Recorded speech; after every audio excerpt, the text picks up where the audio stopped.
15 minutos. Nós iniciamos a reunião ordinária. Agradeço a participação dos presentes. Destaco a participação do conselheiro Teusdete, como substituto do conselheiro titular do Colegiado de Medicina Veterinária, e a conselheira Cláudia como substituta do representante técnico administrativo. Sejam bem-vindos à reunião, os demais conselheiros titulares também sejam bem-vindos. Damos início então à abertura da nossa reunião com a pauta de informes. Abra a palavra para os conselheiros, caso alguém tenha algum informe, por favor, fique à vontade. Não? Então vamos lá, eu tenho alguns informes. Primeiro é que estarei de férias a partir de segunda-feira, até dia 5 de novembro. Nesse período o professor Paulo vai ficar à frente do centro, né? Então já está tudo organizado em termos de demandas ordinárias, surgindo demandas extraordinárias. É claro que o professor Paulo junto com vocês podem dar conta e eu estou à disposição nas férias aí no meio do ano, então não vou ficar a maior parte do tempo em Barra, mas fico à disposição caso seja alguma coisa urgente. No geral, eu tenho certeza que vai dar tudo tranquilo. O outro informe bem importante é que depois de, se não me falha a memória, cerca de 6 ou 7 sessões ordinárias e extraordinárias da Câmara de Gestão e Governança, Administração e Governança, quase 20 horas de discussão, nós conseguimos aprovar a minuta de encargo, a resolução já agora de encargos docentes. Então, para aqueles que não lembram, eu já comentei algumas vezes nesse conselho. Eu particularmente sou entusiasta da importância dessa resolução.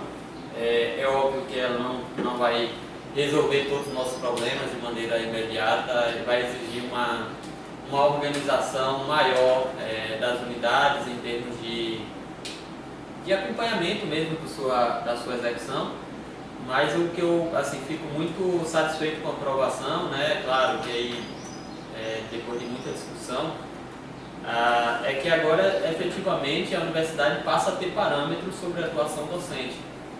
E aí, quando eu falo passa a ter parâmetros, não é no sentido positivo ou negativo, mas passa a ter parâmetros, de fato, indicadores, né, de como é que é a atuação, como é que deve se organizar a atuação docente em relação às atividades de pesquisa, de ensino, de extensão e administrativa, que aí eu acredito que vai ser um passo importante no sentido da consolidação.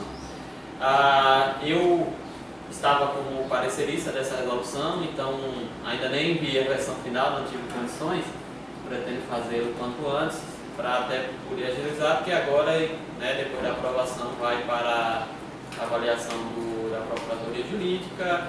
Eu avalio que, sendo bem positivo aí, ano que vem ela vai estar em atualização, atualização não, em prática, né? Porque ela vai ser aprovada, tem normalmente trâmite, período para validação. Eu acredito que a gente, enquanto conselho, vai começar a se organizar no sentido da elaboração, né? Da solicitação da elaboração do plano docente de cada um dos docentes a partir do ano que vem, a partir do próximo semestre. Que aí já vai ser uma coisa que a gente, enquanto categoria docente, vai ter que começar a se organizar, a ter essa consciência da necessidade de todo semestre elaborar o plano e todo ano, né, ao final de cada ano, elaborar o relatório das atividades. Alguma questão em relação a isso? Algum comentário?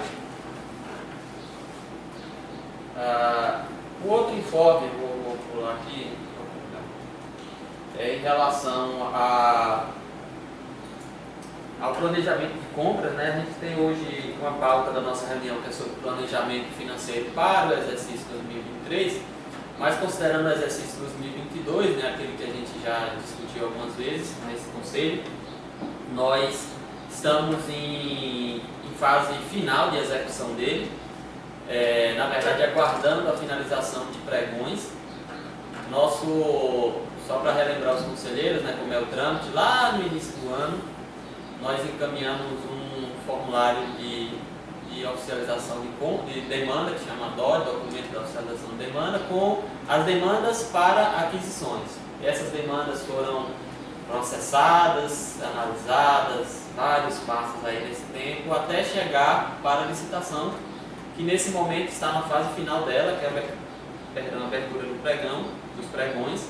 As nossas demandas, elas foram destrinchadas em cerca de 6 ou 7 pregões, que é ruim para o nosso controle, mas é uma estratégia que a universidade usou e entende que elas colocaram os pregões de acordo com as características. Então tem um pregão de material de construção, pregão de material de laboratório, pregão de material de almoxarifado. E aí, então a gente tem que acompanhar esses 7 pregões. Um deles já foi finalizado e tem mais outros a serem executados. Eu tenho esses dados, mas a previsão é agora, no mais tardar até final de outubro, todos eles sejam finalizados. E aí a gente entra a partir desses resultados na etapa final, realmente, que é da desempenho, da solicitação de desempenho para as aquisições. Tá bom? Aí assim que a gente tiver atualizações, a gente traz para o conselho, inclusive para a demonstração do resultado financeiro desse processo. Dúvidas? E, finalizando, os informes eu tinha colocado aqui, informe super importante para esse conselho, relacionado à finalização da gestão da direção do centro.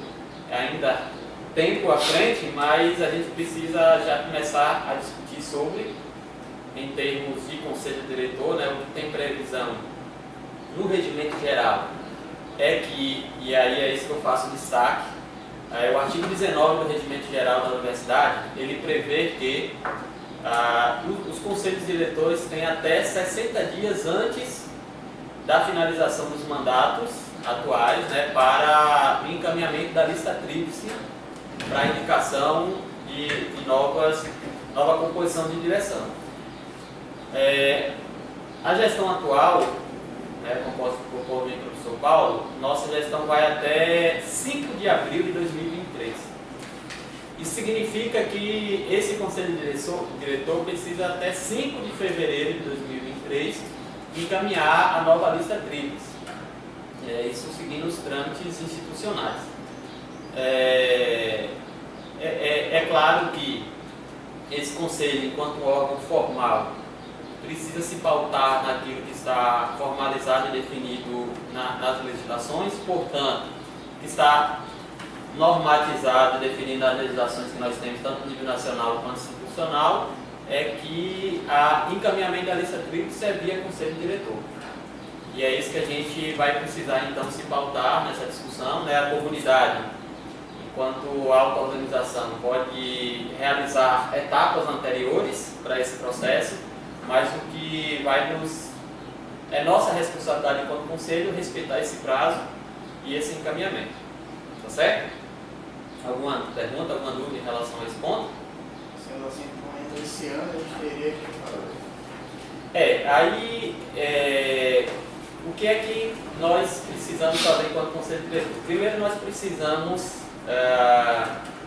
discutir uma resolução para a definição do processo eleitoral entendido, realizado nesse conselho formal, né, via para encaminhamento da lista tríplice. Essa resolução nós temos um modelo, né, que é utilizado na universidade como um todo. Então, basicamente, ele segue o que a lei determina, que é a obrigatoriedade das possibilidades da lista tríplice serem docentes com doutorado. Então essa é a exigência mínima estabelecida, e precisa ser encaminhado 3 nomes para diretor e 3 nomes para vice-diretor. E aí com a votação relacionada. Então a minha previsão, enquanto presidente desse conselho, é que na reunião de novembro ordinária a gente traga para, ou pode ser ainda extraordinária, para ficar específico, né, desse ponto, a gente traga para apreciação essa resolução, que aí a gente tem a composição das datas relacionadas O conselho, para a eleição em si, esse conselho teria até meados de janeiro, ali, né, início de fevereiro, para colocar. Mas como é período de férias, me parece que o mais adequado é sim que isso ocorra ainda esse ano, né, considerando esses prazos e a garantia de um quórum mínimo para a gente ter essa discussão. Mais alguma questão, dúvida? Tá. Então, é importante destacar isso, né, em termos de reunião aqui, que essa é a definição, a responsabilidade desse conselho, né? E aí, é claro que existe dentro das universidades e na UFOB conosco não é diferente, um rito anterior à definição do conselho, mas esse rito anterior não cabe a esse conselho efetivamente o direcionamento desses trâmites. Tá certo? Então, essa área dos informes, poucos hoje. Alguém tem mais algum ponto que gostaria de acrescentar? Vou acrescentar um, que acabou me passando quando você perguntou. Conforme o cronograma que foi apresentado aqui na última reunião do Conselho Diretor de elaboração do planejamento, né, a gente vem seguindo fielmente o cronograma. Ontem eu finalizei a relação de professores de disciplinas com os professores, né? Fiz até contato com o professor Caio, com o professor Adé, com alguns professores em particular para algumas questões específicas e dos efetivos. Estou finalizando dos temporários agora, né? Mas deixar claro assim, que apesar do cronograma estar estabelecido que é dia 14 esse prazo, é um prazo para trabalho interno, né? O nosso prazo de divulgação para a comunidade docente, que eu acho que acabou gerando expectativa em alguns docentes de que fosse divulgado agora. É até o dia 31, se eu não me engano, que é quando a gente já tem feito, porque esse primeiro momento é o momento de organizar para mim depois fazer as conversas particulares. Vamos dizer assim, que ontem até adiantei com o Caio pelo WhatsApp, mas tem uns professores que eu preciso sentar e discutir algumas coisas, porque às vezes é 3 componentes, o encargo está um pouquinho acima, né, para ver o que a gente pode disponibilizar para o temporário e depois repetir. Então, só para deixar registrado que está seguindo conforme o cronograma e que em breve eu estarei entrando em contato com os professores que têm alguma particularidade para a gente tratar pessoalmente, certo? Ok. Mais algum comentário? Dúvida? Então, damos prosseguimento na nossa reunião para o ponto de pauta número 2, que é a apreciação de processos de progressão. Nós temos um processo para apreciar. Nós tínhamos um outro que foi aberto, mas o parecerista não conseguiu dar o retorno a tempo, mas está dentro dos prazos, então fica para a próxima reunião. Esse processo, então, para apreciação, tem como interessado o professor Cícero Rillet, a progressão do nível C2 para o nível C3.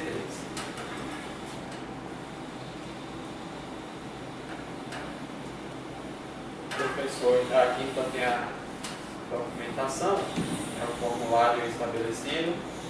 Eu dou destaque aqui, que nesse primeiro documento vocês percebem que dá um total de meses de 48, que é errado, é 24 meses. Então eu constatei isso quando o processo chegou para mim, essa semana, e aí eu pedi que fosse retomado. Vocês vão ver que ao final tem um novo formulário com essa correção. Muda a pontuação, inclusive, né? Ele tá, eu acho que ele acaba fazendo uns cálculos por conta da resolução do... Eu acho que eu sei que é para corrigir com base nesse valor. As alterações. Então, essa primeira planilha, então, a gente entende como não sendo válida. Então, vou passar, só passar para vocês que foram, né, no processo estão então descritos os comprovantes relacionados.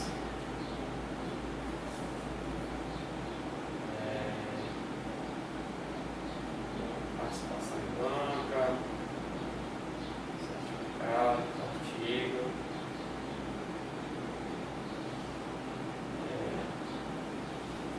Eu até conversei com o responsável pela abertura, que é José Mário, que são os primeiros processos que ele está abrindo. A documentação não está na sequência lógica que é para estar, mas como já estava no processo, depois de aberto um pouco mais difícil de acompanhar, mas tem aqui, né, essa daqui, por exemplo, tem que ser o primeiro documento, que é o requerimento de solicitação, que foi feito lá em 19 de setembro. E aí tem a designação do parecerista, que é a professora Ana Elizabeth, feito um pouco depois, em 20 de setembro. Tem mais alguns documentos aqui comprobatórios. Nesse caso são documentos de participação em banco, examinadora, de TCC.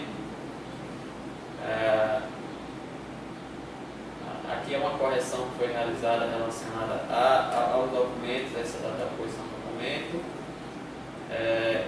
Um formulário específico para uso do relator, com a pontuação atribuída.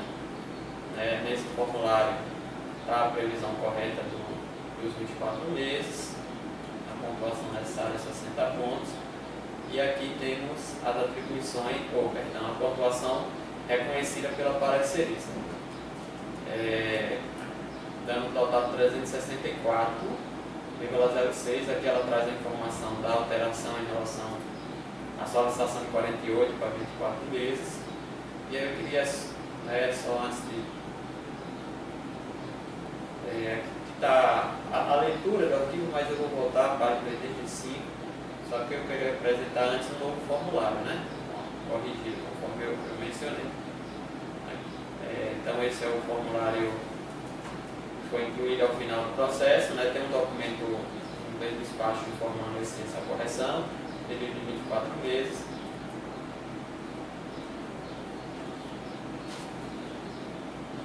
Já só um esclarecimento, a resolução 7 de 2020, ela ainda está em vigência? Não está, acabei de ver esse erro aqui. É isso, não dá os 24 meses. Não dá os 24 meses. Porque esse período aqui é o período em que do interstício sobre avaliação estava valendo essa resolução Constitucional 17 de 2020. Essa resolução, ela valeu até agosto. Então, significa dizer que do período em análise, dá 3 meses a mais, né? Seria 21 meses. Lembrar que esse período aqui é aquele que aumenta alguns décimos na análise da pontuação. Vamos fazer a análise do restante do documento e depois a gente avalia como é que pode fazer os encaminhamentos, tá bom? Então, esse já seria no formulário.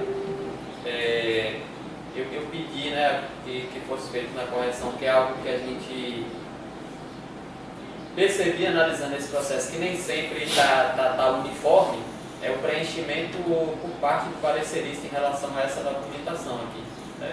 Porque, acho que todos os colegas já devem ter feito algum parecer nesse sentido.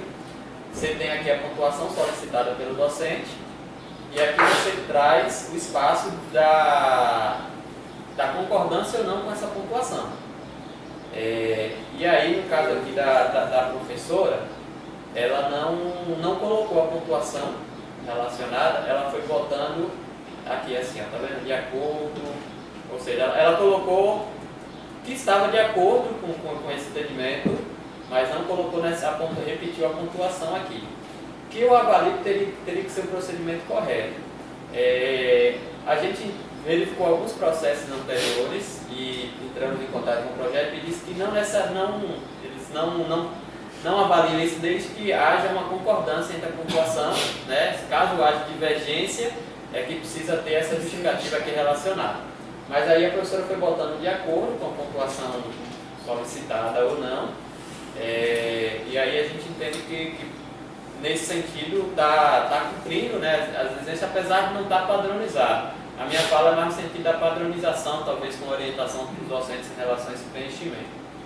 Mas então aqui traz a pontuação, entre a solicitada, e aí diante dessa situação eu acompanhei esse processo, para verificar e bate adequadamente em relação à pontuação solicitada. com base no que nós aqui tem a assinatura da professora, né? Eletronicamente. E aí, eu verifico então que, vamos ler aqui o relatório e aí a gente pode ver qual é o encaminhamento. Então, né, trata-se do processo criado pelo Centro Multidisciplinar de Barra. O processo tem por objeto a análise da solicitação e avaliação do desempenho docente para fim de progressão. Na UFOB, o relatório apresentado contém 81 folhas, estando devidamente comprovado pelo requerente. Foram avaliadas as atividades desenvolvidas em textos compreendidos, 16 de novembro de 2020, 16 de novembro de 2022, e considerando as exigências para acesso à classe nível C3. A pontuação alcançada, segundo a relatora, é de 364,1 pontos. Nesse sentido, considero o professor Cícero de Almeida Barbosa Júnior apto à progressão funcional da classe nível C2 para a classe nível C3 no interstício compreendido. A pontuação mínima é 60 pontos. A relatora traz aqui 364. Só para esse concurso já botou 0,6 pontos. Seria muito mal, né? Acho que arredondou automaticamente. A descrição. Sim, é não faz essa alteração. Eu queria comentar o seguinte, que mesmo que, e aí é necessário fazer essa correção pela parecerista, do retorno do período, né, daqueles meses que a gente considerou, não 24, seriam 20 meses, ele ainda vai naturalmente atingir a pontuação mínima necessária. Como o docente faz jus à progressão a partir desse período de novembro, temos aí no prazo, mas não conseguiremos fazer essa apreciação ainda faríamos na reunião de novembro, então atrasaria um pouquinho aí a progressão. A minha sugestão de encaminhamento do conselho é que nós apreciemos e, né, não tendo nenhuma dúvida, aprovamos, mas com esse destaque necessário, então, retorno para a parecerista fazer essa correção. Todos de acordo com esse encaminhamento? De acordo. Então, aprovar o processo com esse destaque. Professor Paulo, Tudo bem. fique atento que é você que vai dar esses encaminhamentos, viu? Depois a gente vê, mas aprovaram com destaque. Com destaque devido a esses pandemia. Eu já sei depois fazer o encaminhamento. Então, não há mais nenhum processo relacionado à progressão. Nós passamos para a nossa próxima pauta relacionada, que é dos projetos de pareceres de extensão. Nós temos 2 projetos, com seus respectivos pareceres aqui para apreciação.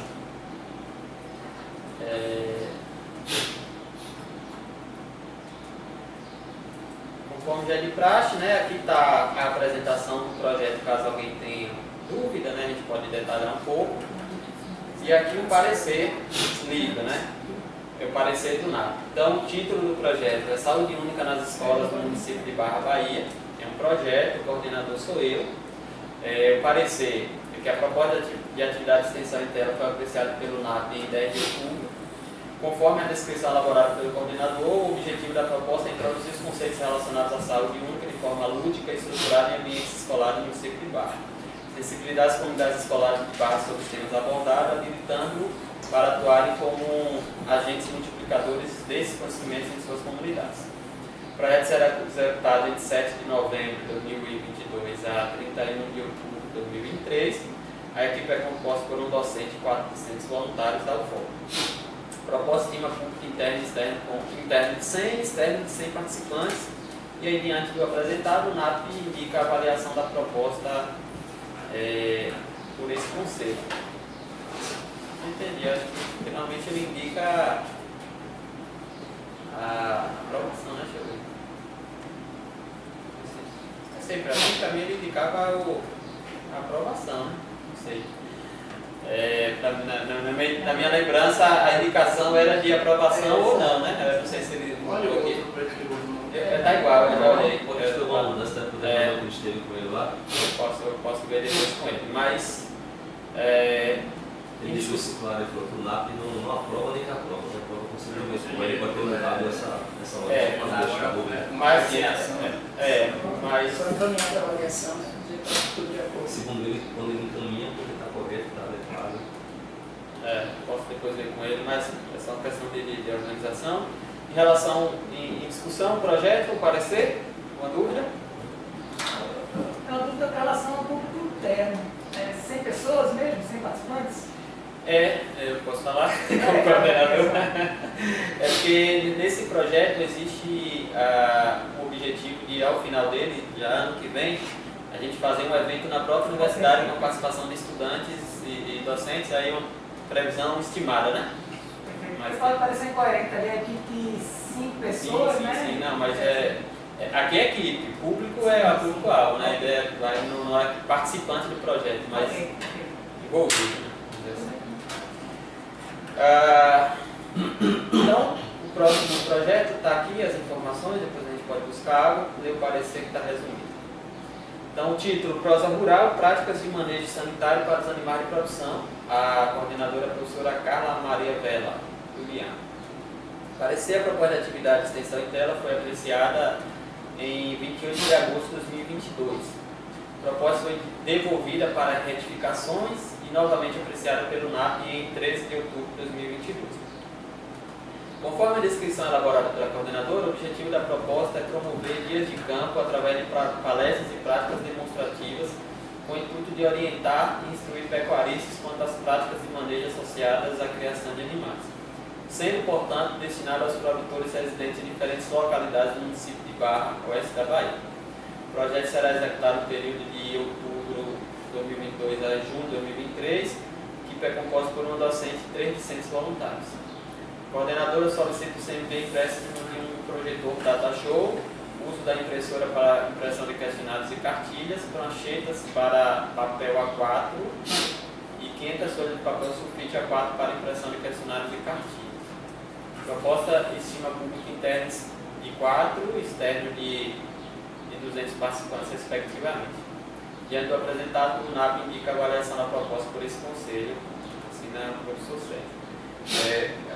Acho que fazer assim, a gente precisaria comentar em relação a essa situação do empréstimo aqui, mas antes disso, só uma avaliação geral, e aí não tem nada a ver especificamente com o projeto da professora Carla, mas em relação às ações de extensão como um todo.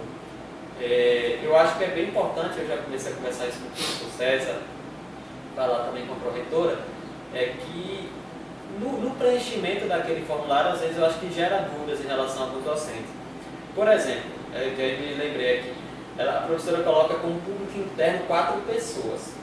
Aparentemente, pelo que me parece, não é o público interno, são os participantes.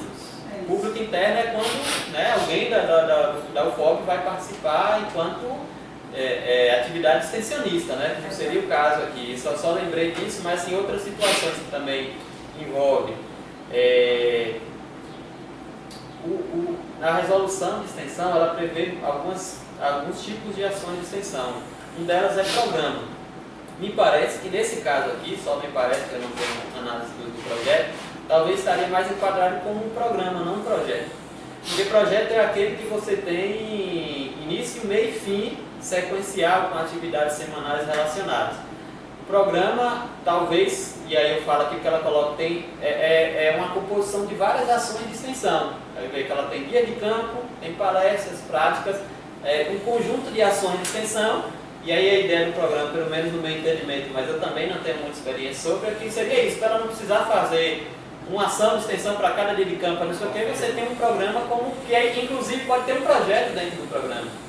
Estou pegando isso como exemplo só como eu acho que é importante, e aí no contexto inclusive da curricularização da extensão, que a gente vai ter que ficar cada vez mais atento às situações, o importante no treinamento mesmo, da orientação, uma palavra melhor, em relação a esse preenchimento, ao que se enquadra sobre determinada coisa, porque se parte do pressuposto que todo mundo sabe fazer isso, e não chega a ser não é vergonha nem nada do tipo. Então, eu mesmo tenho dúvidas quando vou preencher lá o que é que se enquadra isso, o que se enquadra aquilo, então acho que é algo a ser discutido. Mas aí eu faço isso essa discussão no conselho até para a gente ter isso como uma ideia do que poderia pensar nesse planejamento. A resolução ela traz essas discriminações, né, do que seriam cada uma dessas situações. Traz.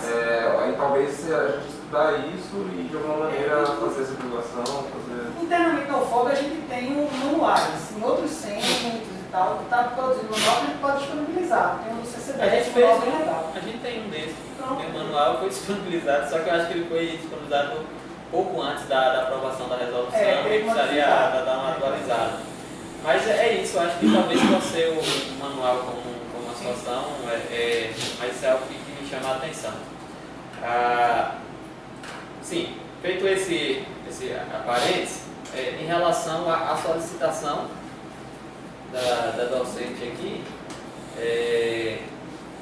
eu imagino que vai estar aqui no orçamento solicitado. Alguma questão em relação já que a citação, é importante a docente ter feito essa citação, algumas dúvidas, alguma questão em relação a essa contrapartida exigida do centro? Só vai ficar sempre disponível, por exemplo, assim, que é sobre a sulfite. Vai falar mais grossinho. Sulfite eu não tinha pensado, é diferente, né? Mas sulfite não sei se tem. O sulfite é cartonado, para fazer fundo. Esse material de escritório a gente tinha bastante aí, mas eu acho que ela está se referindo a sulfite mesmo, normal. 45 anos, 75 anos. Não, papel normal. Papel normal. eu tive essa impressão para a impressão, né? Impressão para impressão. Tive essa análise para Na realidade já é normal produzir impressora. É isso. É algo mais. Eu já comento sobre isso. Primeiro, em relação ao projeto aqui de ação de extensão, aparecer alguma dúvida, algum questionamento. Então, em apreciação, os dois pareceres, né, com respectivos projetos, se estiver de acordo, a aprovação deles permaneça como está, votos contrários às extensões se manifestem, por favor. Só um adicional, começar com você, ele coloca bem, sugere que seja colocado sobre a aprovação. Eu acho que seria esse eu vou começar com ele nesse sentido. Eu aceito. Não tem nada a ver com a reunião, pessoal, mas é porque eu lembrei, eu acho que é importante só compartilhar com vocês. É uma atividade administrativa, mas tem que estar avaliando, só compartilhar até para ouvir a opinião. Então, foi encerrada essa pauta, viu? Só um parênteses aqui. A gente está avaliando a possibilidade de levar a impressora colorida na sala de impressão, ficar as duas em paralelo, né? Porque, assim, isso essa avaliação partiu da necessidade que a gente tem, e a gente está fazendo algumas estratégias aí, de diminuir a impressão na colorida, ou melhor, só realizar a impressão na colorida quando de fato é necessário. Porque existe uma diferença de valor, recentemente não, no início do ano eu até mandei um e-mail, mas enfim, talvez não tenha atingido o objetivo, mas se não me falha a memória, mesmo quando se imprime preto e branco na impressora colorida, é 3 centavos mais caro do que a outra. E aí quando é colorida é tipo 5 centavos mais caro. E isso, obviamente, faz a diferença com o quantitativo de impressões.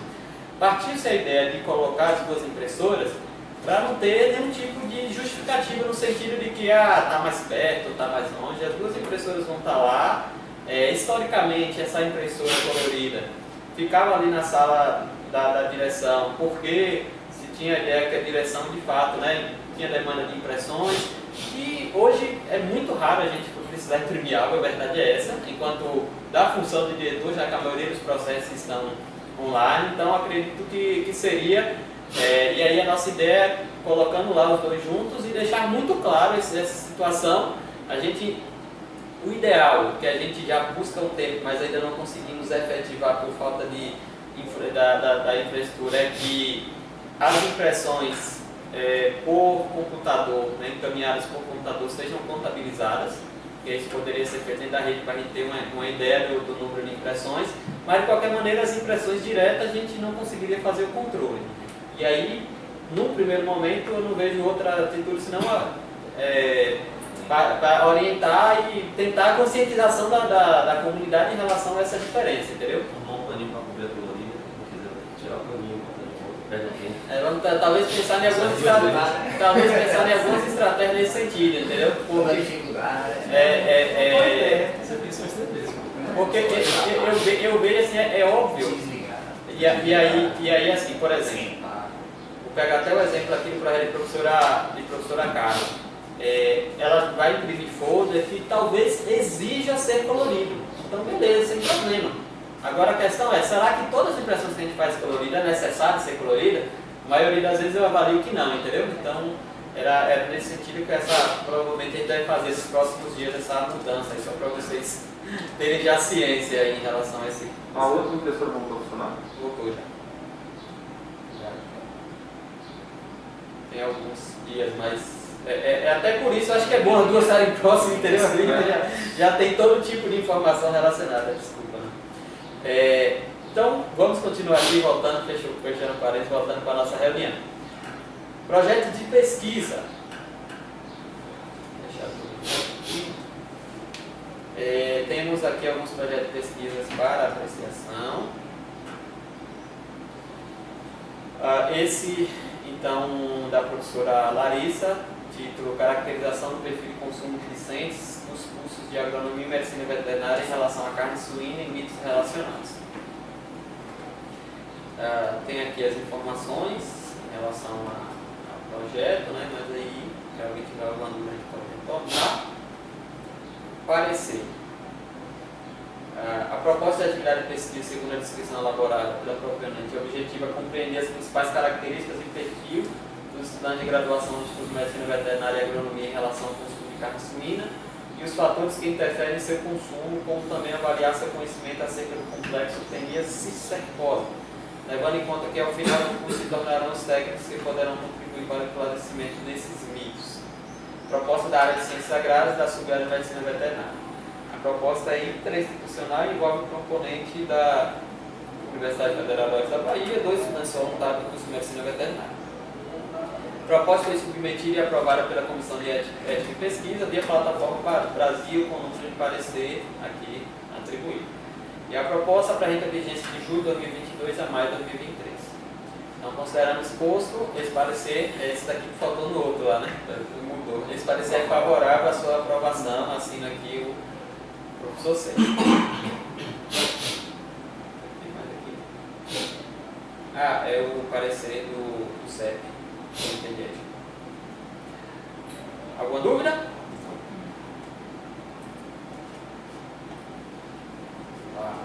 Mais um projeto. Esse é do professor Adélio. O título é a investigação do efeito do estresse salino sobre o desenvolvimento do sistema radicular de espécies agrícolas cultivadas no Nordeste, algodão e feijão calpita. Propõe a atividade de pesquisa, segundo a descrição elaborada pelo proponente, o objetivo é avaliar o efeito do estresse salino sobre o desenvolvimento e morfologia interna do sistema radicular de cultivares de espécies agrícolas de interesse para a região semiárida do Brasil. A proposta é da área de agronomia e sub-área de fitotecnia. A proposta é interinstitucional e envolve, além do proponente da UFOB, um docente da UFOB, 2 estudantes bolsistas PIBIC e 2 estudantes voluntários do curso de agronomia da UFOB. A vigência é de 1º de julho de 2022 a 31 de dezembro de 2023. Dentro do exposto, o NAP é favorável à aprovação. Traz as informações e esse daqui é o encaminhamento, né, para fazer a assinatura eletrônica do encaminhamento. Alguma dúvida? Vamos para o próximo. Tem um desse que está repetido. Não é esse. Tá? É esse daqui que está repetido, mas já descobri porque está repetido. Porque eu baixei e só vi que estava repetido, porque está só a primeira página. Esse da mandioca é o mesmo. Então tem aqui o próximo projeto, né?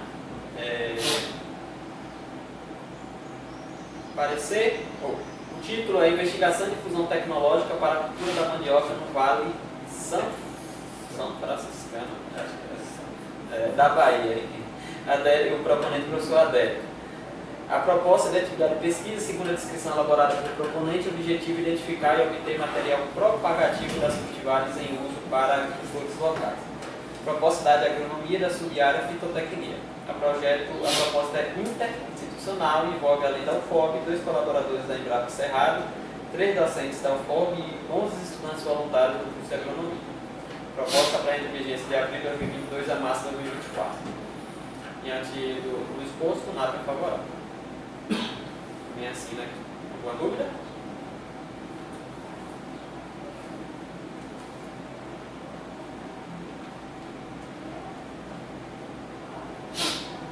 E por último, mais um projeto coordenado pelo professor Adérico. Também aqui é o formulário com a descrição mais detalhada.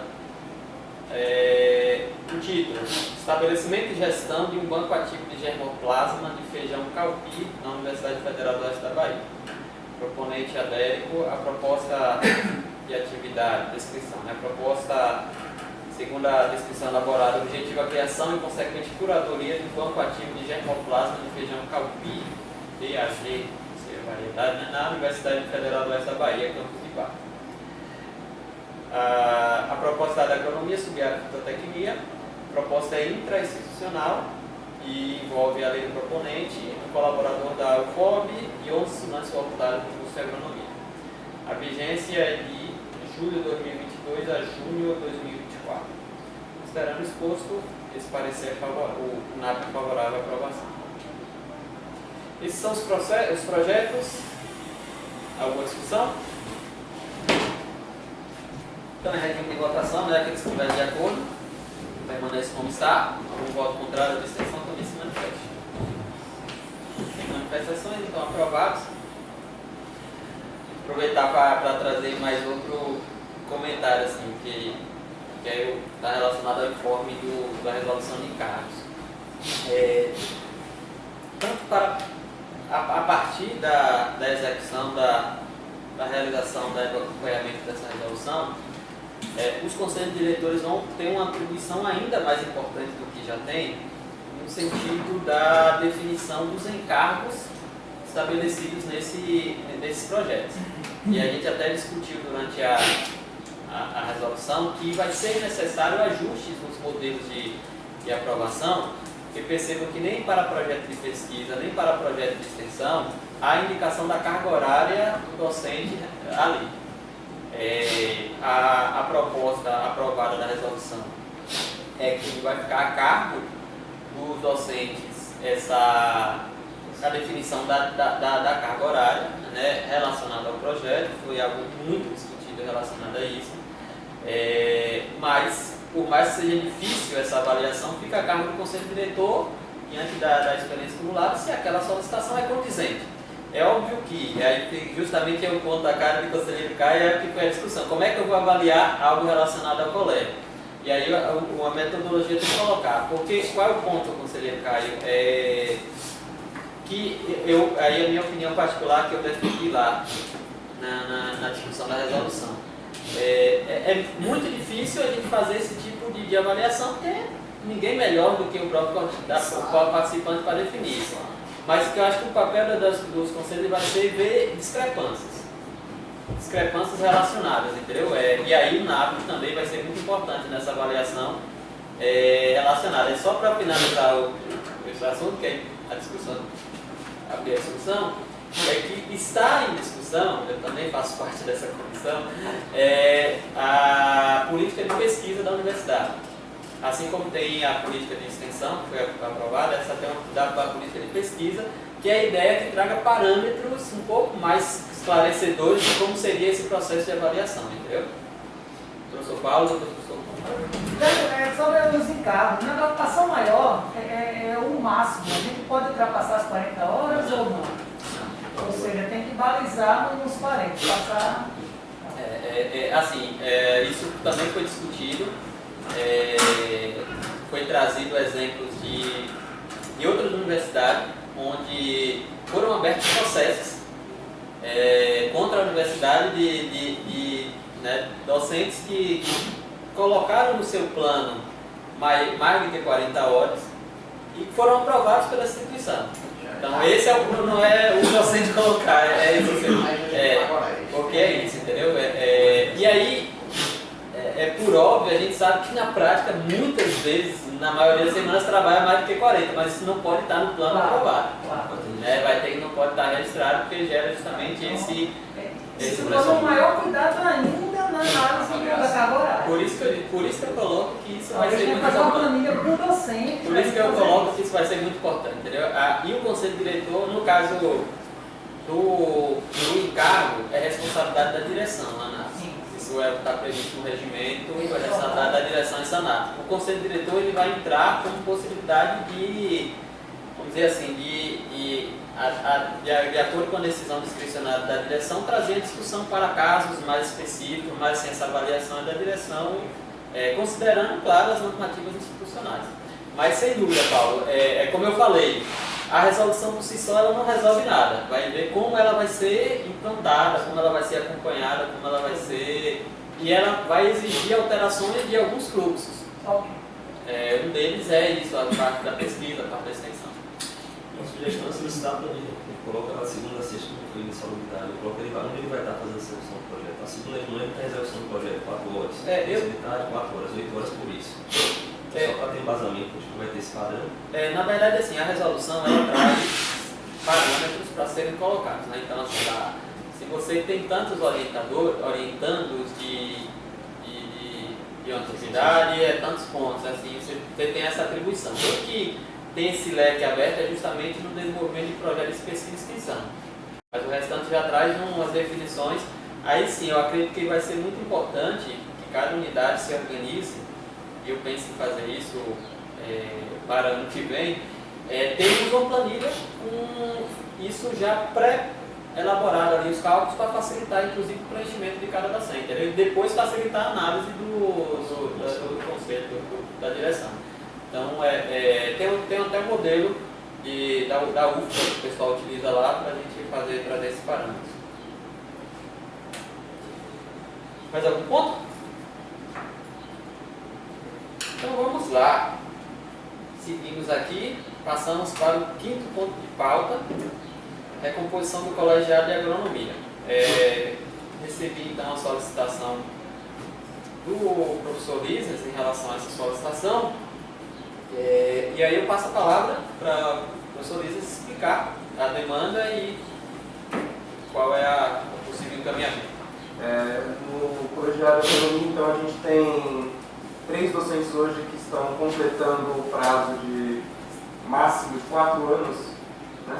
2 anos a partir da aprovação do REG, né? Então foram 2 anos de outubro de 2018 até outubro de 2020, e aí mais 2 anos agora até outubro de 2022, né? Completando então esse período máximo de 2 anos prorrogáveis por mais 2 dos mandatos de 3 integrantes do colegiado. Então, nesse sentido, a gente vai solicitar a abertura dessas 3 vagas de titulares e a indicação ainda também das vagas que ainda estavam ociosas nos outros processos. Então, a gente ainda tem uma vaga de docente suplente de área específica e as vagas de TA, técnico, também estão ociosas nesse momento. Então, seriam exatamente essas aqui que eu coloquei, né? Dos estudantes nós preenchemos, né, da última vez? As duas, é isso. Preenchemos titular e suplente nesse sentido. Ok.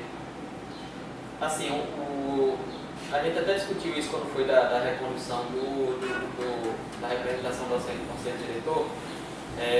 O que o regimento, pelo menos na minha análise, traz é que a recondução ela pode ser 2 mais 2. Isso não quer dizer que a pessoa não poderia vamos dizer, recandidatar a um novo processo um novo ciclo relacionado. E aí vai de acordo com o interesse de disponibilidade. No meu entendimento, a nossa função como conselho é abrir a chamada pública e fazer o acompanhamento necessário. E é esse encaminhamento que eu sugiro, então, abrir a chamada pública, nós já temos o modelo, já temos lá a inscrição, só fazer os encaminhamentos. De acordo? De acordo. Então, muito bem. Só confirmando se os 3 indivíduos tiver interesse, se inscreve. Podem se inscrever, e aí se tiver mais inscritos, abre o processo normal. Perfeito. Então, chegamos no nosso último ponto de pauta. Estrategicamente ficou por último, porque é o mais, Mais complexo. o mais complexo.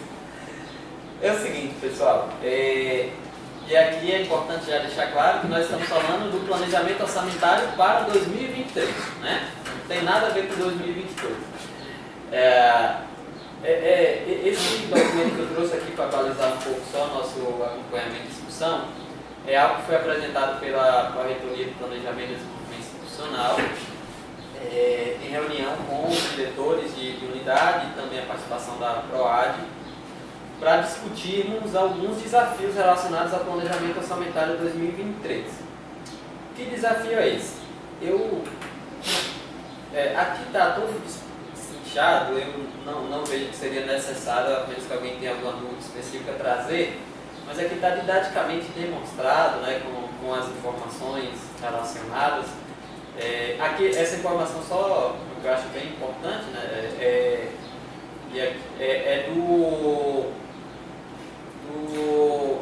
da porcentagem de execução orçamentária que a universidade e a UFOB, né, aqui tem outras universidades, mas destaque a UFOB teve em 2021, né, 99,7%.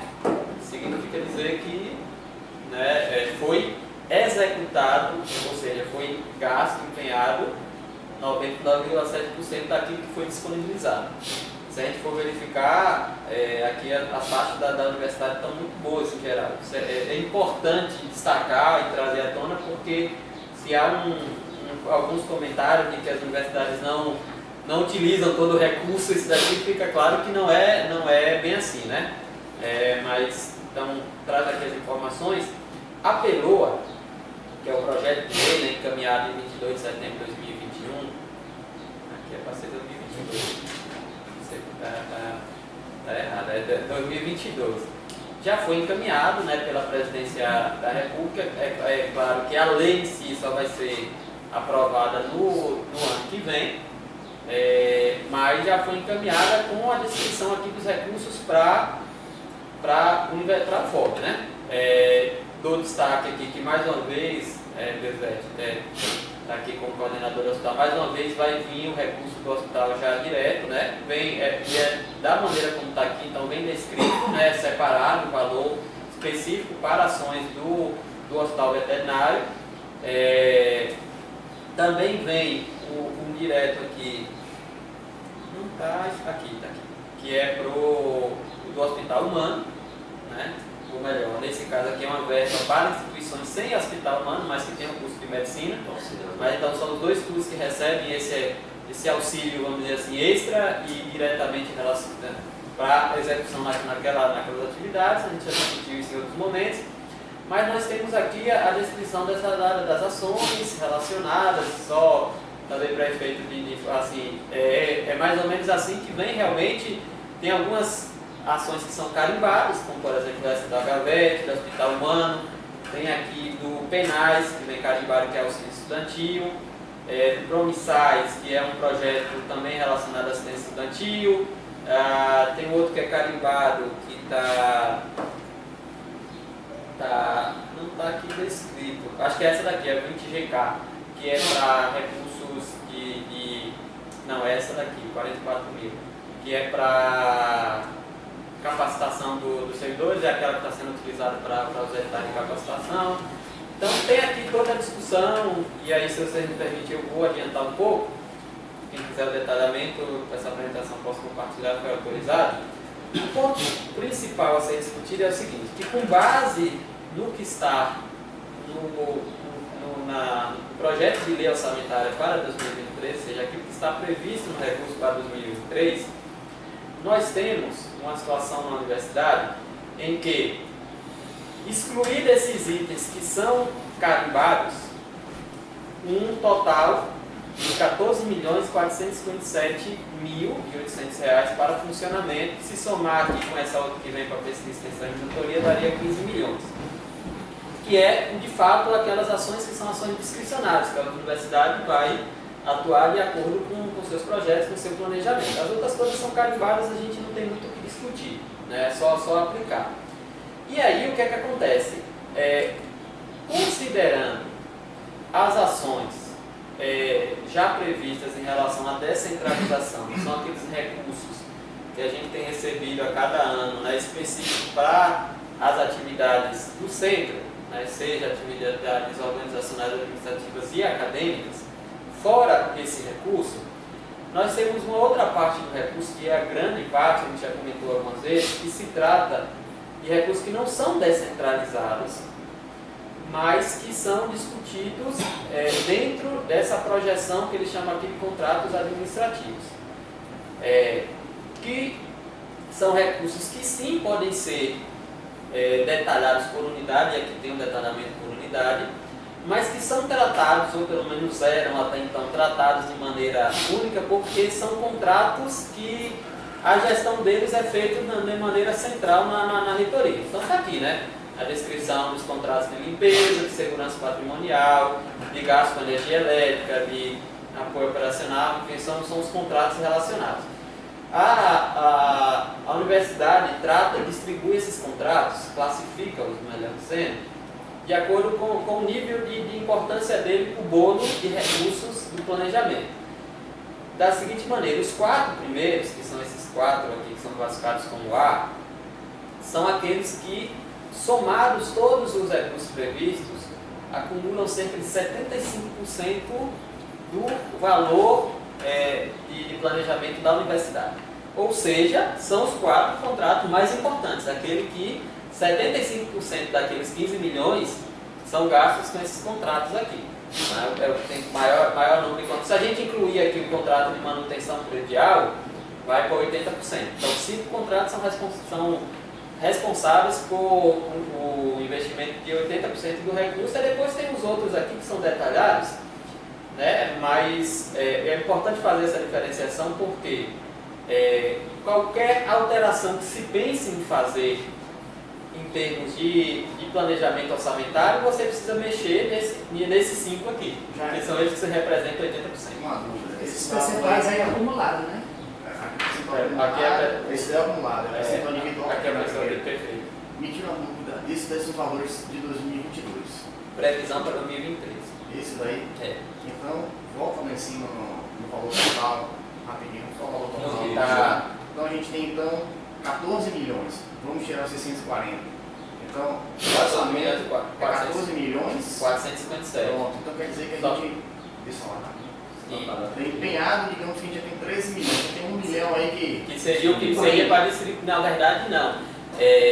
Porque o que não está incluído aqui é aquele que vem dividido, que a gente recebe, por exemplo, 200 mil, que é o para viagem de campo, para compras em geral, não sei o quê. Assim, esse 1 milhão é para essa atividade, mas a questão, por exemplo, das nossas atividades de segurança, apoio operacional na energia, já está nesse seria isso daí. Mas o ponto é esse.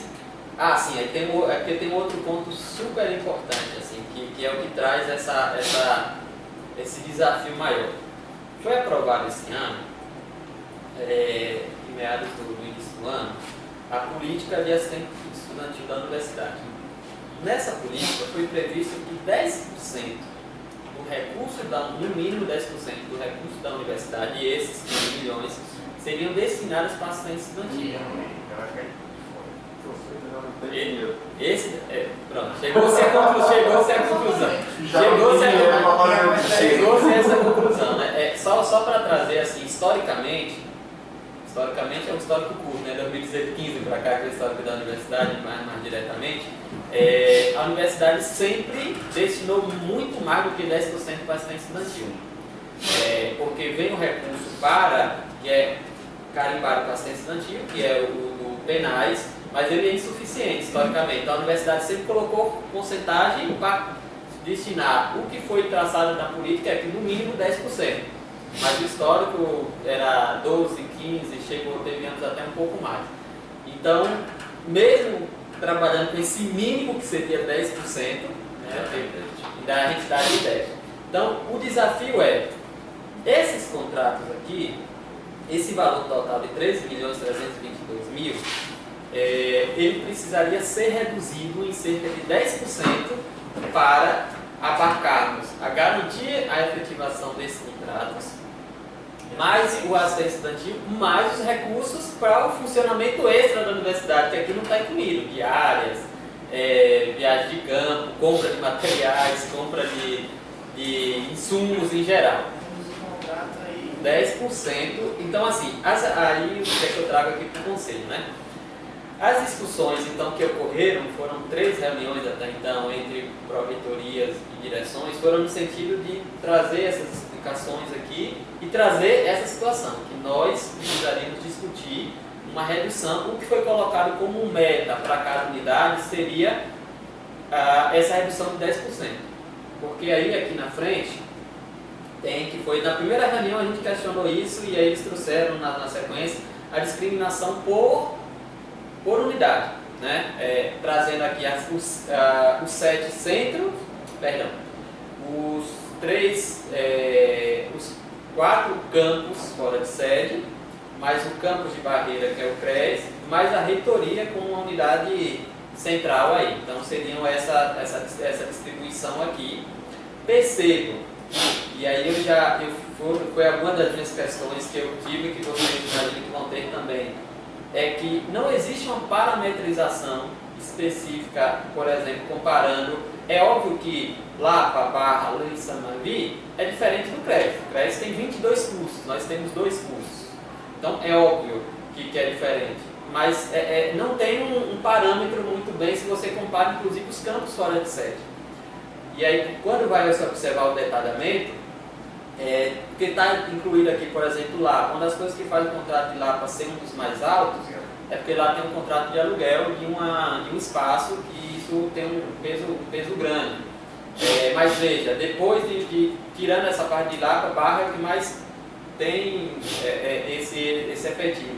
Mas uma das coisas que eu até depois estava conversando com a proreitora é algo que a universidade vai ter que se debruçar sobre como é que é essa distribuição aí, relacionado sobretudo aos contratos, né, que são os pesos maiores. Mas especificando aqui para... O que é o FOB ali, só ali? Ah, sim, ótima pergunta. O FOB, está aqui descrito, são alguns contratos que, na avaliação deles, que não é que não tem como, é muito difícil diferenciar para cada unidade válida. Exemplo, um clássico, o quanto a universidade gasta com o Pérgamo, que é o sistema da biblioteca. É para todo mundo. Tem outros assim desse tipo, assim, entendeu? Que são coisas que não tem como destrinchar proporcionalmente como seria isso. Então vamos lá, assim, aí aqui tem as especificações, porque a gente passou algumas horas. Rapidinho, só voltando lá naquela do campus. Então a meta, cada 10%. Então a gente teria que cortar na carne 150 mil. 140. 148. Mais ou menos 150 mil. 150 mil. Aí assim, eu confesso a vocês, sendo muito sério, que eu comecei, apesar dessa discussão que vai acontecer há 2, 3 semanas, essa semana que eu comecei a destrinchar um pouco mais, para passar a entender, questionar, para trazer inclusive essas informações aqui para o conselho. Já apresentei esses dados para alguns membros, vamos dizer assim, da parte administrativa, para que envolve mais diretamente algumas possibilidades. Trago aqui para o conselho, neste momento é importante até dizer assim, primeiro para a ciência, por óbvio, eu não vejo que seria o nosso objetivo hoje, nessa tarde, a gente definir quais vão ser as estratégias, mas assim, eu queria trazer, tirar as dúvidas que eu posso tirar, e existe uma previsão ainda a ser definida, mas já bem encaminhada, que as pró-reitoras, ProPlan e ProAD, virão no campus até o final. Elas queriam vir até o final do mês, mas como eu vou estar de férias, eu pedi para marcar na primeira semana, que eu vou estar de férias ainda, mas já estarei em Barra e posso acompanhar a vinda dela para discutir com a comunidade também. E aí talvez a discussão com a comunidade seria muito interessante que já conseguíssemos levar, e quando eu conseguisse, eu falo principalmente a direção, mas com apoio do Conselho Diretor, algumas sugestões para a comunidade de onde é que a gente pode tirar isso. Porque qual é o que nós consensuamos na discussão com os diretores, eu trago aqui, que qualquer das atividades que forem ser pensadas em redução, precisa ter o apoio da comunidade. Né? Porque seja uma situação, por exemplo, que provavelmente aqui sempre é o que está mais em destaque para a redução da energia. A gente precisa ter o apoio massivo da comunidade para reduzir a energia. Outras possibilidades. Então tem que ter esse envolvimento da comunidade para saber que precisa alcançar determinada situação e como é que a gente vai alcançar isso. Então é um pouco do objetivo de trazer essa conversa, ter ciência para a gente começar a pensar. Eu particularmente já estou me debruçando sobre esses dados com o apoio da equipe para pensar realmente em estratégias e como trazer isso. Cara, pensando que a gente vai ter que fazer um exercício de realmente contabilizar as migalhas que a gente tem, migalha. Primeiro ponto, os 10% do orçamento para assistência estudantil, isso diante de um cenário de crise que a gente está passando, isso não pode ser flexibilizado momentaneamente? É a primeira pergunta. Por que minha pergunta diante disso? Porque a gente está falando de um orçamento apertado, de aproximadamente 15 milhões, com 1,5 milhão ficaria. A gente vai ter que tirar 10% de cada assento. A gente já começou em outra reunião, a gente tem outras possibilidades assim. O que eu não concordo, isso deve ser um princípio meus, é de tirar emprego de um pai de família para dar bolsa estudante. Por quê? A maioria dos estudantes eles são sustentados pela família, diante de diversas dificuldades que eu sei que existem. Mas você tirar a comida da boca de uma família, porque muitos trabalhadores são barrima de família, ele mantém a família, para dar a bolsa estudante, eu sou veementemente contra. Não eu sou contra a assistência, eu sou contra esse tipo de jogada. É você, por conta de privilegiar, não é que não seja um privilégio, mas a gente sabe da importância da assistência estudantil, mas nesse momento de crise, acho que você tirar um emprego de um pai de família para você manter os 10% dessa bolsa, a gente poderia botar menos. Seja no momento de crise, vamos trabalhar com 7%, 6% do orçamento, tentar fazer jogo de cintura, porque aí, assim, quando a gente olha ali, a gente vai ter que, por exemplo, vai ter que cortar pessoal. Então, a primeira coisa assim, que isso é unânime entre todos os que discutem, é que cortar pessoal é algo que a gente precisa colocar, mas não é o objetivo, não é até porque a gente já não tem mais para não cortar. Isso é muito importante deixar claro daqui no Conselho. Nós não temos por onde cortar. A universidade já vem fazendo cortes há um bom tempo, então realmente não tem mais para onde cortar. Eu entendo a sua fala, Caio, mas não gostaria nem de nesse momento trazer essa discussão, porque já para pessoas que a gente vai cortar. Eu não gostaria, mas que tem outra estratégia. Pensando já em estratégia. Se 10% tem a meta para a ciência estudantil, diante desse momento, qual o impacto da gente não cumprir a meta dos 10? Não estou dizendo que é deixar de fazer, entendeu? Reduzir um pouquinho para que a gente consiga efetuar as contas. Aí, assim, isso foi colocado na mesa, né, assim, inicialmente. É uma resolução aprovada pelo Conselho Universitário, então o Conselho Universitário não teria que se debruçar sobre essa situação. É algo de discutir. Importante destacar também que ao longo dos anos já vem tendo cortes progressivos na assistência estudantil, assim, é só para colocar na mesa, só para em critérios de números mesmo. O auxílio estudantil de maior, para aquele estudante com maior vulnerabilidade, em 2018, 2019, era cerca de 600 e poucos reais. Veja, com toda a inflação do período que só aumentou os custos, hoje o valor maior é R$ 450, 460, uma coisa assim. Então, já vem tendo cortes progressivos. Mas sim é um ponto a ser discutido, cara. É um ponto a ser discutido. Não é uma discussão que dependa da gente somente, mas fazemos parte do processo. Faz parte do processo essa discussão também. Diante desse cenário que a gente tem hoje, é um cenário caótico, é um cenário horrível. Mas assim, vale mais a pena nesse momento a gente manter isso, ou a gente fazer uma redução de algo emergencial e outra, né? Está pensando, está trabalhando com fato, o que a gente tem com fé em Deus vai melhorar esse panorama, vai ter complementação, a gente passa essa crise aí, vai passar isso melhor, mas pô, pensando nisso, eu acho que... Aí assim, por isso que mais a sua fala só reforça o que eu comentei, que a comunidade tem que estar ciente disso daqui. Tem que estar, seja qual for o remédio a ser tomado, ele vai ser amargo. Seja qual for o remédio, aí a gente precisa ver qual ponderar a situação.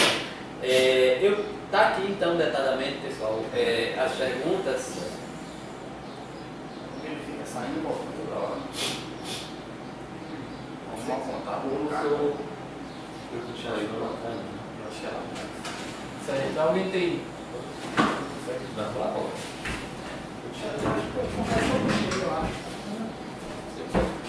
Bota aqui, não mexa não. Só tá de 2 não. Tá, então assim, esse é o detalhamento do previsões, tá? E aí, hoje eu confesso que depois dessa discussão toda foi a primeira vez que eu tive um certo alívio que eu vou compartilhar com vocês. Que eu fui partir para analisar mesmo. De antemão, assim, já trago para vocês o que para mim é algo unânime assim, na discussão. De tudo aqui, o que tem o maior impacto de redução é isso daqui, a energia elétrica. Primeiro porque ele equivale aqui ao nosso segundo maior gasto, e é aquilo que depende da gente diretamente, sem, como o Caio colocou, tornar essa medida mais drástica. Então envolve claro, é o mais difícil talvez, porque todos os outros na canetada você resolve. Esses outros aqui não resolvem. Mas sinceramente, na canetada. Crise na canetada também resolve, é só mandar eles desconectar todos os juntos da condicionada e se entrar no Vamos tentar a educação, se não resolver. É uma perspectiva. Mas vamos lá. O que eu trago como talvez. Nesse sentido, eu ainda acho que a gente não está fazendo bom uso da questão de ficar centralizando as chaves e controle remoto com o segurança essa questão. Porque o que acontece hoje você vai para a sua sala, você vai, não, o ar-condicionado está desligado, aí você tem que ir lá avisar para ele abrir e ligar o ar-condicionado. E aí você sai, invariavelmente, muitas vezes a gente esquece de avisar ele, você já saiu, liga lá o ar-condicionado, não sabe se vem próximo. Então, vira e mexe, chega à tarde e o ar-condicionado está ligado já. Mas aí eu vou falar enquanto leigo, porque eu escuto de alguns técnicos de refrigeração que é melhor você deixar o ar-condicionado ligado ali, do tipo, entre o intervalo de uma hora e outra, se for tipo 15 minutos. Isso é. Você desligar e ligar de novo, diz que o gasto de energia é maior. Isso é verdade. Não, sim, porque ele mantém, né? Você vai pelo ouvido do condensador. Quando ele faz aquele turno, é porque ele está gastando mais energia para reduzir a temperatura. Isso vale. Isso vale para 15 minutos. Aí, aí essa estratégia a gente vai ter que conversar mesmo. Que da mesma maneira. Outra coisa continua vendo o aluno estudando em sala com ar ligado. É por isso que eu comentei assim, nada se não houver a comunidade. Assim, porque, sendo muito claro, beleza. Para mim, enquanto diretor, é muito fácil dar uma canetada. É muito fácil dizer assim, vai fazer isso, agora resolve. Não. Se a gente não tiver, e aí a conscientização não é só de quem está fazendo equivocadamente, mas a conscientização é do outro, de chegar e passar e ver uma pessoa lá e dizer, não é para estar aqui, desligue, não sei o que, fazer isso, todo mundo. Envolve esse tipo de ação mas também. A situação é delicada, tem gente que nossa, está fazendo errado, quem é você para me dizer uma coisa? Aí a gente tem que verificar quem é o, até para evitar quem são os responsáveis por isso, entendeu? Por fazer isso. Por isso que não é algo tão simples. Por isso que não é algo tão melhor, não é simples. Mas é algo o que eu vejo assim. Aí colocando já. Primeiro que eu vou apresentar aqui os gastos de energia, né? A gente tem o ano 2019, que é a nossa melhor referência. 2021 não serve como referência, porque estava atividades remotas, boa parte, e tem 22 até agora agosto, que é o último mês que nós temos conta. E aí, já, né, com esses dados analisados, eu já trago uma notícia um pouco melhor, porque essa previsão aqui foi muito alta. Eles colocaram com base no que nós temos, que eu vou apresentar para vocês. De qualquer maneira, vai exigir uma necessidade de redução. Sim, aí o que é que eu avalio que seja um encaminhamento? A necessidade de redução é X, a partir dos dados. Beleza. O que nós precisamos fazer para alcançar esse X? Essa e essa ação. O que é que nós conseguimos fazer para garantir essa ação? Isso e isso e isso. Ou seja, tem que ter um plano de ação de como alcançar. Não é só chegar e dizer que vamos reduzir 20%. Tem que ser como iremos alcançar esse 20% e como iremos garantir que iremos manter essas ações, que aí envolve esses comentários que eu disse. Aí a gente tem que sair pensando, realmente isso é função da administração propor para a comunidade e a comunidade abraçar ou não a causa. Já pensando nisso, em um ano a gente tem a ocupação de um estudante efetivamente quantos meses? 8. Considerando as aulas, sim. 8 meses, pronto. Eu estou falando isso. Trabalhei 6 anos em particular, eu sempre escutava da direção administrativa aqui. A particular, ela fazia o seu lucro nas férias. Por quê? Porque a gente lá não utilizava as salas de aula com ar-condicionado do mar, porque é o maior impacto também é energia. Então a gente poderia já começar a pensar isso de forma no período de férias, onde a gente não vai ter essa circulação toda, poderia realmente aí dar uma apertada mais. Também. Tudo isso então, vai jogar essa energia lá no chão. O plano é algo nesse sentido. Assim, é determinar. Nós temos uma grande diferença de faculdades particulares. Turno de trabalho. Eu também já trabalhei em faculdade particular, mas assim, tem uma grande diferença de faculdade particular, só funciona para aula. Que não é nosso caso e nós não podemos chegar na situação. Mas entendo que a aula sendo o principal, sem dúvida alguma. Então, assim, são coisas que a gente, como eu disse, a gente vai ter que pensar em estratégias. Nesse caso da energia elétrica, pessoal, acho que vale a pena a gente fazer um estudo mesmo, pegar as contas e ver se nas férias realmente tem um gasto alto, às vezes não tem mesmo. Não, dá para ver, dá para aqui, ó. Mas de mesmo não tem a Paula, dependendo do valor, acho que tem que reduzir mais ainda. Tá aqui, assim, dá para ver, como eu disse, né? Deixa eu conseguir botar tudo. Não, em 2019, quanto foi o período de férias? Você se lembra? Mas mesmo assim, mesmo o ano todo ali, você pode ali, pelo valor foi março de 2019. Isso eu estou pensando, Mas maio, por exemplo, é um mês frio e a gente gastou 18 mil. Junho também, mas deu 14. Assim, algumas coisas, o problema é muito relativo. Assim, o ideal que eu já pedi é o quilowatt. Eu já pedi para fazer, porque aí você corta a questão do valor relacionado. Mas aí a gente tem que ver, né? 2019 não foi ontem, então fica difícil porque as coisas mudaram, mas em termos de consumo mesmo. Mas dá pra gente. Mas dá pra ver que maio é o mês que mais pega. Tanto no 2019 mas quando pega, agora que a gente vai chegar. Outubro, novembro, dezembro. Quando pega, quando vai chegar aqui. Outubro, novembro, que é os meses que vai chegar. Porque é isso, que é o mês mais quente. Que aqui, ó. Aí eu estou só explicando para você. Não? Na verdade, o que vem em outubro aqui já pega o consumo de setembro. Né? E em novembro o consumo de outubro. Aí eu consigo botar tudo aqui. Deixa eu ver se eu diminuir mais. Fica pequeno? Tá conseguindo?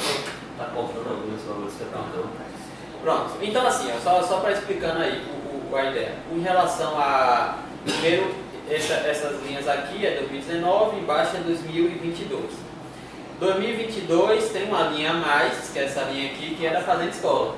Em 2019 não tínhamos ativado ainda, precisa ser considerado. Então, o que é que eu fiz aqui? Isso eu estava fazendo pela manhã e fazendo algumas análises aí. Primeiro ver aqui média e tal, dá para ver claramente que aumenta a partir de setembro. Essa média talvez não fosse melhor, pensei até em fazer mediano, mas enfim, é só para a gente ter um parâmetro. E aqui a gente chega no valor que foi 192 mil lá em 2019. Valor empenhado considerando o que temos aí. Quando a gente parte para 2022, é óbvio que a gente só tem até agosto. Né? O que é que eu fiz aqui? Considerando inclusive que são os meses que eu tenho maior consumo, eu peguei exatamente o mesmo consumo e trouxe para cá só para a gente ter como referência. Até porque, vendo aqui, quando eu analiso até agosto, foi muito parecido, tá vendo? Assim, então quer dizer que não houve uma mudança de 2019. No hospital que houve, eu imagino que a gente botou ar-condicionado em uma das salas, não foi, eu acho, nesse período, mas no hospital, no campus até diminuiu, de 107 para 103 mil. No hospital aumentou de 9 para 12 mil. A fórmula está errada, horas mais tempo trabalhando. Ele não está somando correto embaixo dos meses. Os meses em amarelo ele não está somando direito. Não está fazendo a soma para baixo aí. Qual deles? Você pega novembro, por exemplo, desse ano, previsão para novembro. 19 mais 1.000, mais 5.000, está dando 19 mil. Pagando 5 mil, né? Ele tá só, não está somando, né? Ele não está. Não, ele está só repetindo. Sentindo o número, né? Eu acho que é só 70 horas, né? Esse daqui na verdade eu nem fez uma conta. Não, mas sim, tá correto alguma coisa aqui. Eu boto uma função rapidinho pra gente ver.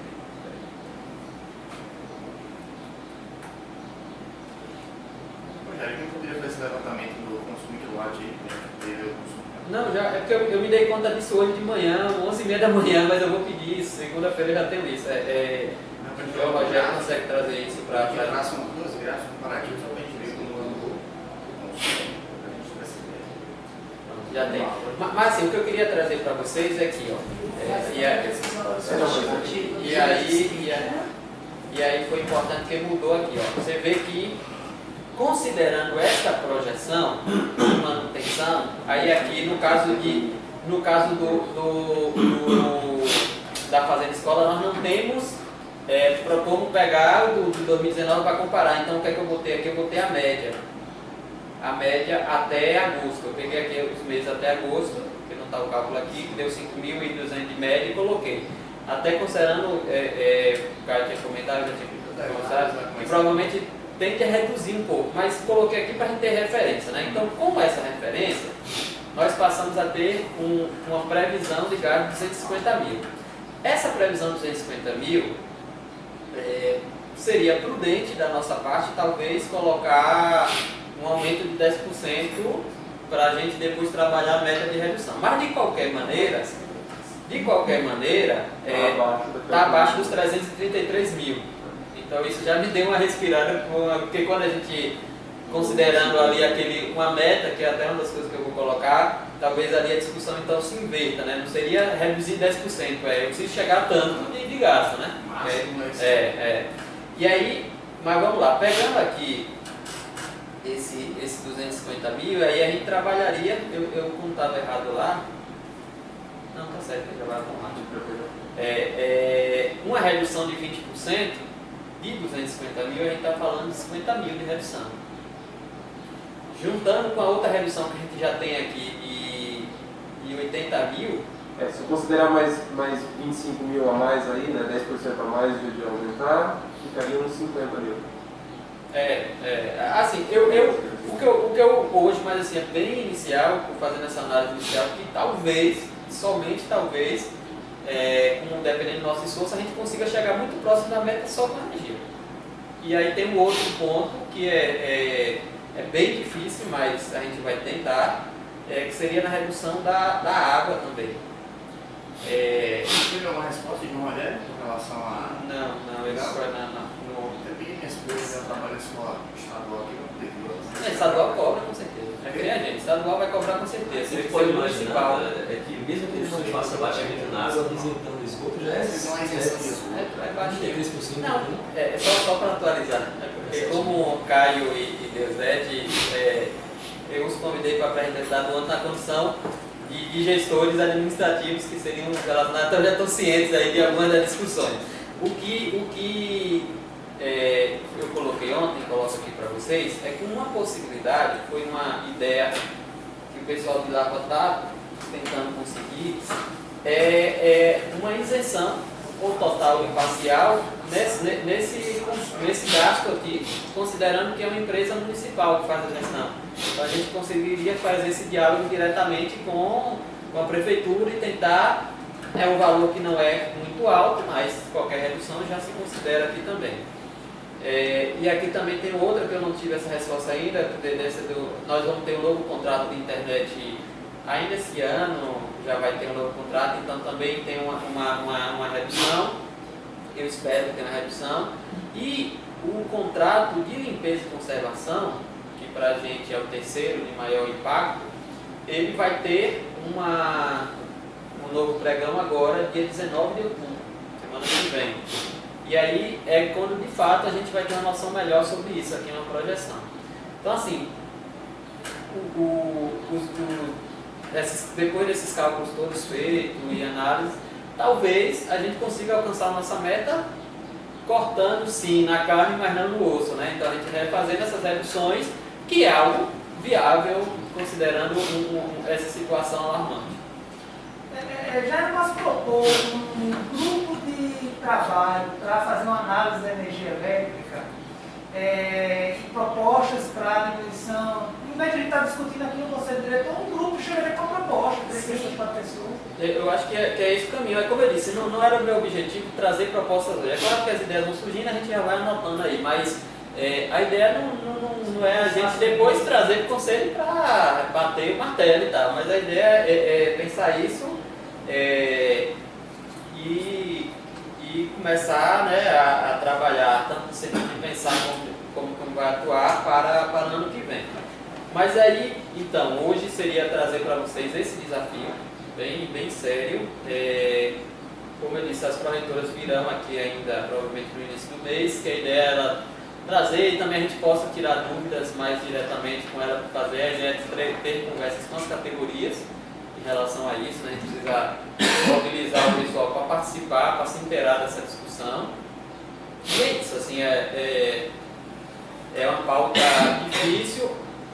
Uma questão super importante que a gente precisa deixar muito claro, assim, que a última das ações que eu vejo realmente seria cortar vagas de posto de trabalho, né? Assim, eu acho que não deveria ser uma análise inicial, né? Tentar várias outras estratégias e essa ser a última de todas, até porque, para além da questão da importância socioeconômica relacionada ao funcionário, nós não temos a demanda da universidade mesmo, né? Não temos hoje nenhum cargo que a gente possa dizer assim, esse é um luxo, a gente está aqui porque é confortável, não sei o que e tal, entendeu? Não tem, é todos estritamente necessários.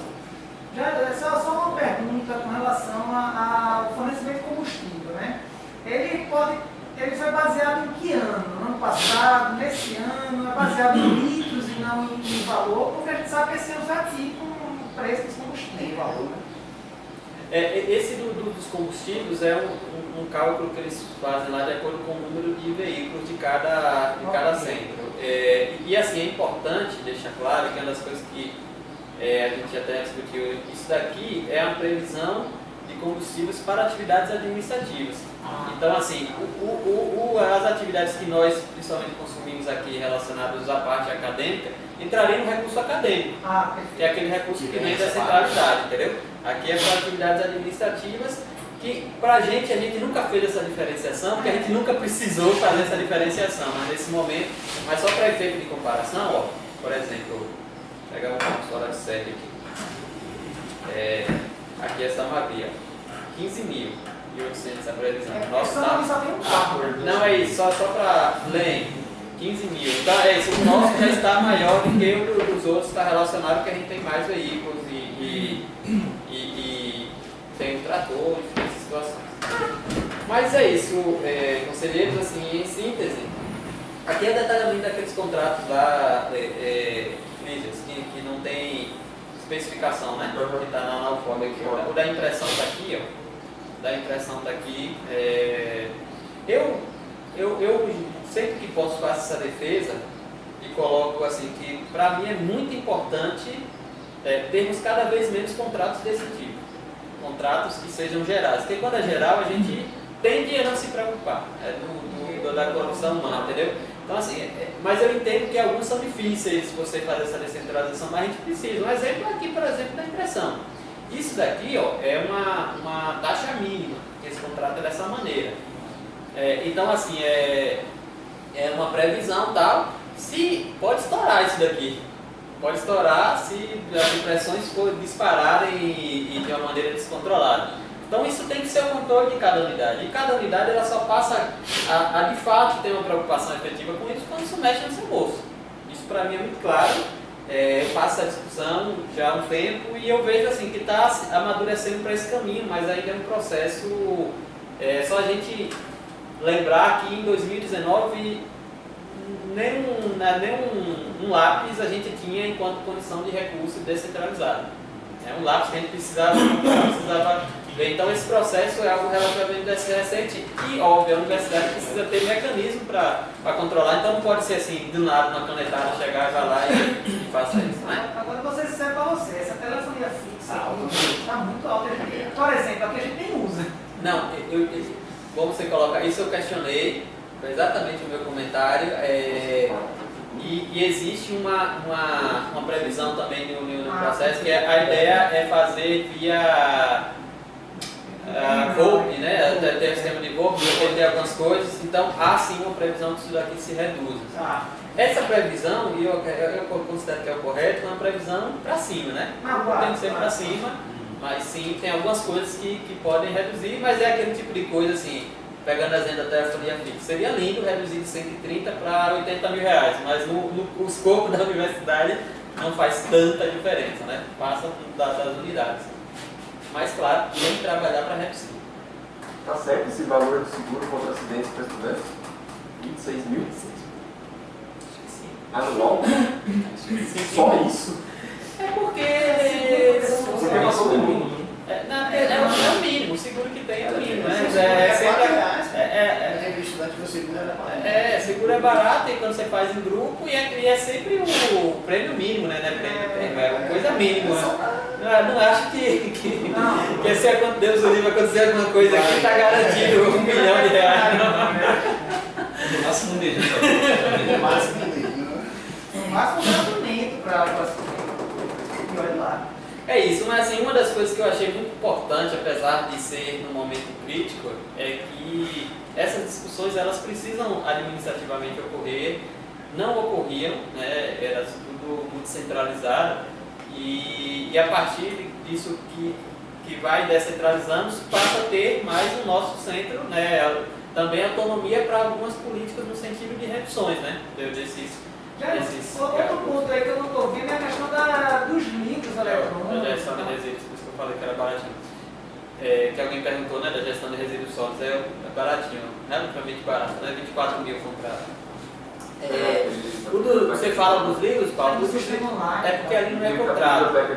É porque ali não é contrato, ali foi uma compra que foi feita em pacote por tantos meses, que se eu não se engano, inclusive eu acho que se encerra no próximo ano. Acho que tá pra. Mas não é, aqui é contratos que são pagos ou mensal ou anualmente, mas de acordo com o previsto. É isso. Então essa seria mais para realmente informe. Eu compartilho isso com vocês, essas informações para vocês verificarem. Vai ter essa discussão aí, eu vou me debruçar um pouco mais aí, né, desses gastos aí, para dar avaliações com foco principalmente na energia nesse primeiro momento, para a gente entender como poderia, o quanto poderia e como poderia fazer essa redução, que eu vejo que é o melhor caminho para a gente focar nesse momento. Compartilhe essa apresentação com a gente.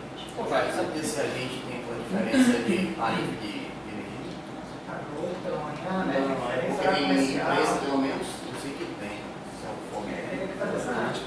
É isso, acho que o grupo de trabalho faria todo esse tipo de análise. Porque ia depender de como o curso da gente tem um medidor específico para quem trabalha. O João Rogério perguntou isso, a gente ficou de analisar, quando conversando com ele, a gente vendo, não sei te dizer. Porque até questão da fazenda mesmo, a gente já priorizava não ligar nesse horário.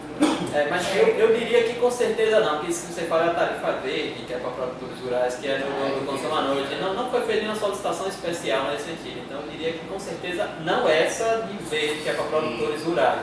Talvez tenha alguma para educação, não sei se tem alguma coisa nesse sentido. Está fazendo escola, se tem uma tarifa diferenciada da qual, já que a gente tem, né, uma produção, finalidade educacional, assim. Se a gente conseguir levantar, a gente concordo, principalmente porque agora assim, uma das coisas, Caio, já que você citou aí, uma coisa que isso faz com que a gente seja ainda mais criterioso em relação à irrigação mínima necessária, né, para a colheita. Então, assim, irrigar a mais, além de desperdício de água, desperdício de energia. Então, aquela conversa que a gente tinha tido um tempo atrás relacionada à automatização, que o sistema permite a automatização e consegue... Seria algo que a gente realmente agora, mais do que nunca... Isso. Não tem jeito. Depois de comprar da reitoria, nosso salário aqui também agora. Saindo de madeira. Se a bomba, imagina só se a bomba, esse custo que tem mais aí é a bomba que está fazendo. Se só a bomba fosse solar, já teria não é. 6 plaquinhas, 7 plaquinhas. Assim, eu fiz essa pergunta também e eu confesso que ela me deu uma resposta. Hoje, analisando os dados, eu vou fazer essa pergunta novamente, em relação a como é que foi feito esse cálculo. Segundo ela fala para a reitoria de administração, disse que quando fez os cálculos já estava previsto o abatimento da energia solar. Mas eu não sei de onde foi esse abatimento, porque é da universidade toda, né, porque é o CNPJ, então quando faz lá o cadastro é da universidade toda. Aí eu não sei onde ela considerou esse abatimento. Porque, por exemplo, no campo do Barro não foi. Talvez ela tenha feito, eu não cheguei a olhar aqui da reitoria, possivelmente, sim, que no final das contas abate tudo, né? Mas não sei se foi de fato considerado isso, né? Cada um vai ter que apertar o cinto, né? Olha o crédito, 1.300.000. Nem é tão alto, se a gente for pensar, nem é tão alto, né? Proporcionalmente, se o nosso é 300 mil, pelo número de pessoas que transitam, reitoria. Pensando na nossa insolação aqui, não, cara, tem que ter aqui. A reitoria quase não. Não é Salvador, na UF, o pessoal veterinário, os caras já estão lá com o solar deles. Hoje não tem lá no fundo aqui do onde era aquele discutiu, lembra do fundo perto daquela Então, eu avalio assim, que a gente pode alcançar, eu não sei como é que isso seria discutido dentro da universidade e via projetos internos mesmo, entendeu? Não sei como é que isso conseguiria ser incluído, mas são tudo discussões. Uma possibilidade, já depois posso levar para a reitoria essa discussão, a gente fornecer energia solar para outras universidades, lá para o Rio Grande do Sul. A gente vai produzir aqui, tem espaço para a gente não produz nem o suficiente para nós, isso daí eles patrocinarem os equipamentos para produzir para eles, a contrapartida por parte disso fica sempre a gente faz a empresa de elétrica diferente. Não funciona assim. Também não funciona. Se fosse na Bahia, funcionaria. Só na mesma rede, sai na mesma rede. Mas assim, de qualquer maneira, esse é o tipo de coisa que eu vejo que tem que haver um plano nacional. Que eu acho que seria bem viável nesse sentido, um plano nacional. Porque assim, eu comento o plano nacional no sentido de que, vamos dizer que fosse viável, isso não houvesse impedimento da empresa fornecedora, mas, por exemplo, uma URGS da vida, Rio Grande do Sul, ela não consegue justificar que ela vai investir alguma coisa na UFOB, tá vendo? Dentro do... Ou seja, tem que haver algo... Uma empresa nossa para fazer isso. Não sei. Isso daí teria que ser...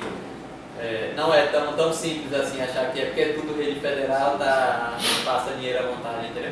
Mas é algo que até existe, né? Se for pensar, por exemplo, esse recurso que a universidade fez, colocou as placas ano passado e que agora desse ano vai aumentar, é uma TED, né, que é um termo descentralizado de recursos para apoio específico de energia solar nas universidades. Então já existe mas ainda eu particularmente avalio que é tímido, poderia ser muito mais focado, sobretudo em universidades como a nossa, que está em regiões com alto nível de um próprio financiamento também, não. Vamos te dar o dinheiro aqui e não bater isso com energia. Porque o melhor argumento é isso aqui, ó. Cadê que a gente estava olhando? Aqui, ó. 2.700.000. Ou seja, se você investisse, vamos dizer, se eu não me engano, esse atual que está lá foi 1.800.000 que deu essa produção. Vamos dizer que, sei lá, invista 5 milhões, 6 milhões, 10 milhões que seja, paga em 2, 3 anos, tá vendo? Mas é isso, eu comentei, tem que ser uma política nacional voltada em... Pensando na instituição, lembra que, já que você estava conversa com a gente lá na fazenda, ele falou, tem coisas que o recurso de investimento é baixo, que tem que ser compartilhado em todo mundo e tal. Não vale a pena hoje, pensando no custo geral dentro da universidade, é uma compactuação disso. Porque isso vai abater para todo mundo. Fazer uma parte de energia solar que baixasse do tipo, esse ano, 2023, a gente vai pegar um investimento. A notícia ruim é essa daqui, ó. É isso, Nosso investimento da universidade toda é 1.700.000. Que é o que poderia. Mas eu entendo a sua fala, Porque aí no ano seguinte você teria um valor maior de utilizar em outras áreas, óbvio, porque você já teria. Deixar amarrado 10%. Teria que ser se eu não me engano, o desse ano, parece que do ano passado foi 1.800.000, parece que agora vai ser 1.200.000 de ampliação. Mas a emenda desse relator, a gente conseguiu. Se for atrás de deputado desses aí que tá cheio de dinheiro desse emenda secreta aí. Faz uma solar desse fazer rápido. Faz um resultado importante. Pois é, então é isso assim. A gente, só pra gente. Você tá gravando, né? Olha que a gente tá falando, nada que não seja publicável, mas assim, só pra gente poder finalizar então a reunião, nessa pauta específica, então nosso objetivo nesse momento foi trazer isso para a ciência do Conselho. Nos próximos dias, próximas semanas, aprofundar a discussão tanto nas estratégias quanto nas medidas, né, relacionadas e principalmente isso junto à comunidade. Nesse momento eu já coloco muito abertamente que isso pode e deve ser discutido, difundido aí junto a nossos pares e que, né, sabendo que a gente vai precisar tomar alguma medida, esperamos que essas medidas não atinjam, vamos dizer ali, os mais vulneráveis, né? Seja nossa equipe terceirizada, seja nossos estudantes. A gente consiga fazer isso de uma maneira que distribua isso sem precisar chegar nessa situação. Então, eu diante disso, finalizo a reunião, agradeço aos conselheiros, peço ao professor Paulo para finalizar. Depois você pode até...